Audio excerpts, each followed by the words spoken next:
Hi guys welcome to mini vlog. ఈరోజైతే మా పిల్లలు క్యారీస్కి కైమా బిర్యానీ చేయమన్నారు. ఈ రెసిపీ నేను ఎలా చేశానో ఒకసారి చూద్దామా. ఫస్ట్ అయితే కడాయిలోని నెయ్యి వేసుకొని షాజీరా వేసుకోవాలి.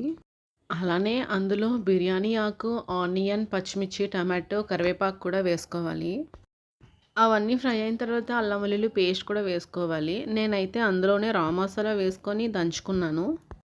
అవన్నీ ఫ్రై అయిన తర్వాత కీమా వేసుకొని కారం వేసుకోవాలి. అది అంతా మంచిగా వేగిన తర్వాత అందులో కొత్తిమీర అలానే నిమ్మరసం వేసుకోవాలి. నెక్స్ట్ అందులో రైస్ వేసుకొని 1కి 2 చొప్పున వాటర్ కూడా వేసుకోవాలి.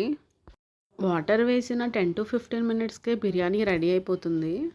ఫైనల్‌గా ఇంకాస్త కొత్తిమీర అలానే నెయ్యి కూడా వేసుకుంటే టేస్ట్ ఇంకా బావుంటుంది. ఈ ప్రాసెస్ నచ్చితే మీరు కూడా ఒకసారి ట్రై చేయండి. అలానే లైక్ చేయడం మర్చిపోకండి.